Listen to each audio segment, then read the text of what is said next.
সকলকে জানাই জয় যিশু। আমার চ্যানেলের পক্ষ থেকে সকলকে অসংখ্য অসংখ্য ভালোবাসা, অভিনন্দন ও প্রভু যীশু খ্রিস্টের প্রেম, শান্তি, আনন্দ আপনাদের প্রত্যেকের জীবনে বর্তুক। এসেছে একটি নতুন ভিডিও ও একটি নতুন টপিক নিয়ে। আজকের ভিডিওর টপিক হচ্ছে এই পবিত্র সপ্তাহের মঙ্গলবার ঈশ্বর আমাদের জন্য এক আশ্চর্য উপদেশ দিয়েছিলেন। সেই উপদেশ কি ছিল আজকে আমরা জানবো। তাই পবিত্র বাক্যে যাওয়ার আগে ঈশ্বরের কাছে গৌরব প্রশংসা জানাই।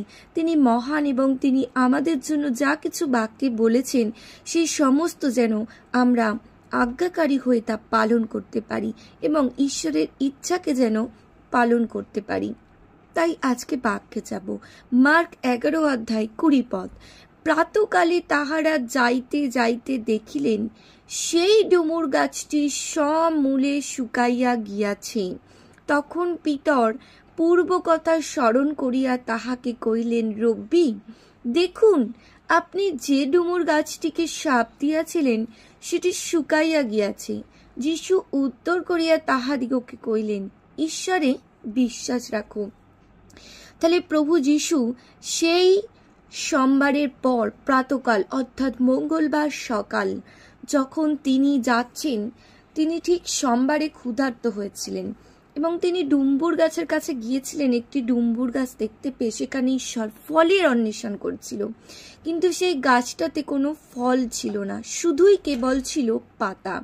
তাই ঈশ্বর সেই গাছটিকে শাপ দিয়েছিল যে এখন অবধি তোমার এই গাছের কেউ ফল যেন ভোজন না করুক। আর এবং সেই কথাটি তার শিষ্যেরা শুনেছিল। তারপর যখন ঠিক সেই রাস্তা দিয়েই আবার সেই সকালবেলা তারা যাচ্ছিলেন, তখন তার শিষ্যরা দেখতে পায় যে ডুমুর গাছটি শুকিয়ে গিয়েছে এবং ঈশ্বর প্রভু যীশু তিনি উত্তর করে বলেছিলেন যে তোমরা ঈশ্বরের ওপরে বিশ্বাস রাখো। অর্থাৎ ঈশ্বরের বাক্য, যে বাক্য তিনি আমাদের জন্য দিয়েছেন, সেই বাক্যকে যেন আমরা বিশ্বাস রাখতে পারি।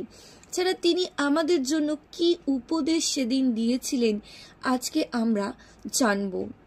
আমি তোমাদিগকে সত্য কহিতেছি, যে কেহ এই পর্বতকে বলে উপড়িয়া যাও আর সমুদ্রে গিয়া পড়ো এবং মনে মনে সন্দেহ না করে, কিন্তু বিশ্বাস করে যে যাহা বলে তাহা ঘটিবে, তবে তাহার জন্য তাহাই হইবে।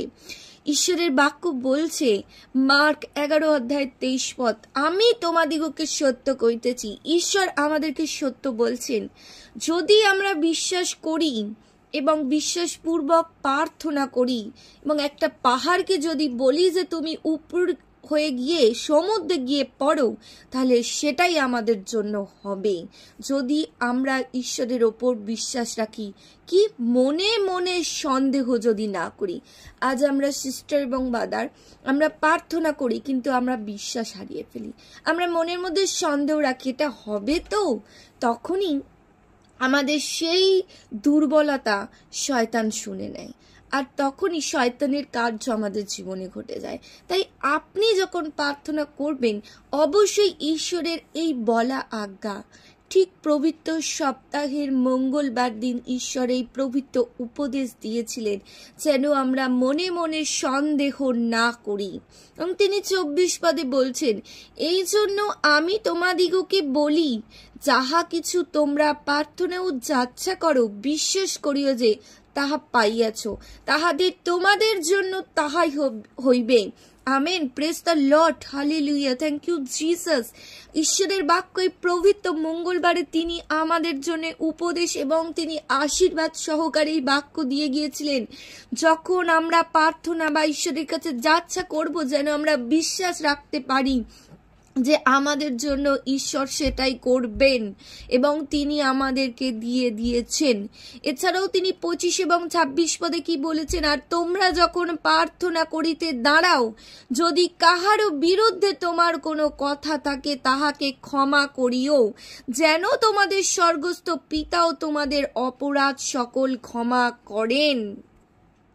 কারণ প্রভু যীশু আমাদেরকে ক্ষমা দিয়ে গেছেন। তিনি মিথ্যা মৃত্যুর আগে আমাদেরকে এই কথাটি জানিয়ে গেছেন, যখন আমরা প্রার্থনা করব তখন যেন আমাদের মধ্যে কারো বিরুদ্ধে কোনো কথা না থাকে, আমরা যেন সেই ব্যক্তিকে ক্ষমা করতে পারি। কি বলছে? যেন তোমাদের স্বর্গস্থ পিতাও তোমাদের অপরাধ সকল ক্ষমা করেন। কারণ তিনি জানতেন আমাদের পাপের জন্য, আমাদের ক্ষমা পাওয়ার জন্য প্রভু যিশুকে ক্রুশবিদ্ধ হতে হবে। তিনি ক্রুশে যাওয়ার আগে এই পবিত্র সপ্তাহের মঙ্গলবার তিনি আমাদেরকে এই উপদেশ দিয়ে গিয়েছিলেন যে তোমরা বিশ্বাসপূর্বক প্রার্থনা করো এবং যখন প্রার্থনায় বসবে তখন তোমরা একে অপরকে ক্ষমা করো, তারপরে তোমরা প্রার্থনা করো। এই দুই উপদেশ আমাদের তিনি দিয়ে গিয়েছিলেন এই পবিত্র সপ্তাহের মঙ্গলবার।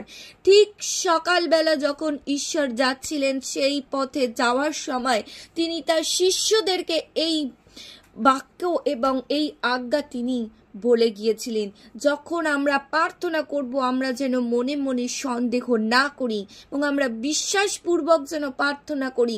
আর যখন আমরা প্রার্থনা গৃহে দাঁড়াবো ঈশ্বরের সম্মুখে প্রার্থনা করার জন্য, কারো বিরুদ্ধে যদি কোনো কথা থাকে আমরা যেন সেই ব্যক্তিকে ক্ষমা করি, যেন আমাদের স্বর্গস্থ পিতাও যেন আমাদেরকে ক্ষমা করে।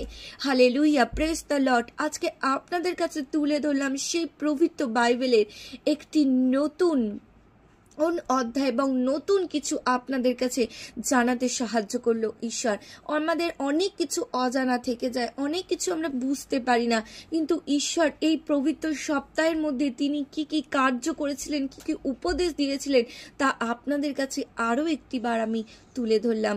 তাই অবশ্যই যদি ভিডিওটি ভালো লেগে থাকে অবশ্যই লাইক শেয়ার কমেন্ট করতে ভুলবেন না। আপনাদের একটা লাইক, একটা শেয়ার, একটা কমেন্ট আমাকে আরও এগিয়ে যেতে সাহায্য করবে। এবং যারা আমার চ্যানেলের নতুন তাদেরকে অবশ্যই বলবো যে আপনারা আমার চ্যানেলটিকে অবশ্যই সাবস্ক্রাইব করে রাখুন। আমার নতুন নতুন ভিডিও এই সপ্তাহ জুড়ে আছে ঈশ্বরের সমস্ত আশীর্বাদযুক্ত উপদেশ এবং আশীর্বাদযুক্ত কার্য ঈশ্বর যা যা করেছিলেন আপনাদের কাছে তুলে ধরবো। তাই আজকের ভিডিও এই পর্যন্ত। প্রত্যেকে সুস্থ থাকুন, ভালো থাকুন এবং ঈশ্বরের সঙ্গে থাকুন, সাথে থাকুন। সকলকে জয় যিশু।